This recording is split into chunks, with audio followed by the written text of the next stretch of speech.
Rudy Giuliani.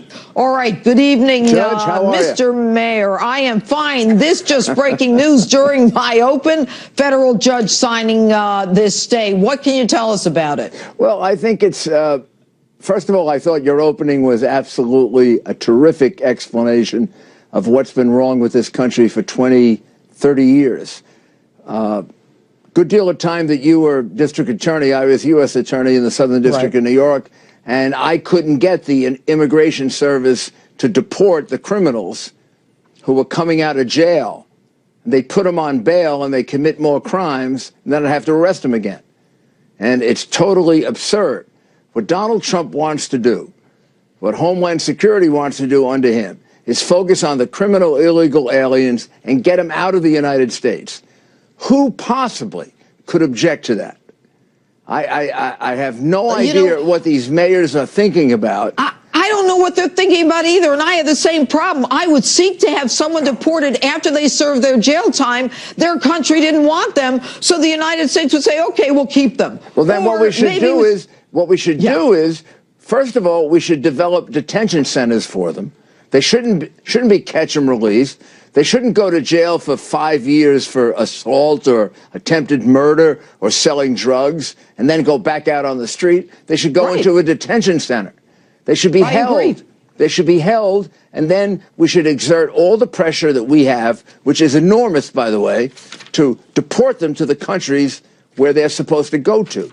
Because in fact, in the executive action that President Trump just signed, he talked about limiting visas from those countries that refuse to accept criminals back to their countries. They say, these countries that say, oh, no, he's too dangerous for us to take back. Well, here's the deal. Now we're going to pull you by the short hairs. You can't come here. But that makes perfect sense. And now we've got a president who gets it. Thank goodness. That actually describes his whole first week in office, which is negotiating in the best interest of the United States of America, not the rest of the world, but protecting our citizens from what's happened with illegal criminal immigrants and in a lot of other areas.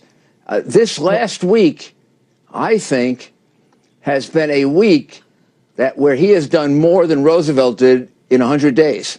I don't think there's any question. He not only hit the ground running, he's been airborne since the first 24 hours. He doesn't sleep. Mayor, he does. I know this. I know that. He doesn't. We both know him personally, right? This man doesn't sleep. It's unbelievable. But I want to ask you about this ban. I want to ask you about this ban and the protests. Does the ban have anything to do with religion? How did the president decide the 7 countries? I understand the permanent ban on the refugees. Okay. Okay, talk to me. I'll tell you the whole history of it. So when he first announced it, he said Muslim ban. He called me up. He said, put a commission together. Show me the right way to do it legally.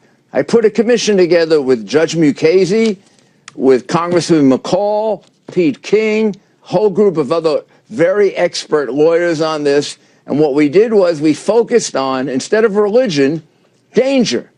The areas of the world that create danger for us, which is a factual basis, not a religious basis. Perfectly legal, perfectly sensible, and that's what the ban is based on. It's not based on religion. It's based on places where there are substantial evidence that people are sending terrorists into our country.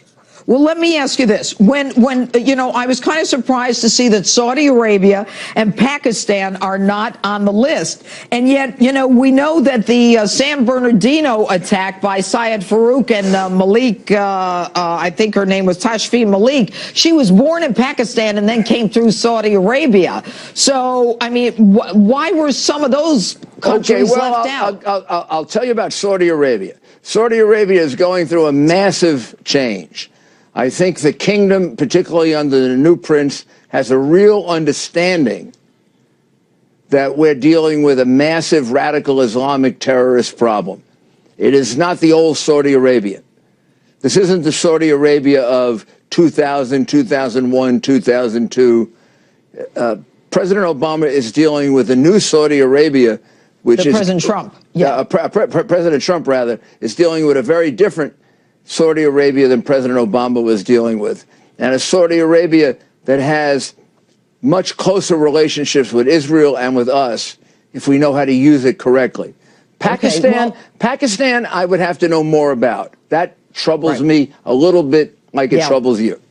All right. Mr. Mayor, you know, I can't believe I'm not in New York tonight. You and I always try I don't know. We miss each other all the time. All right. It's good to see you, though. Thank you so much. Thank you. And anytime.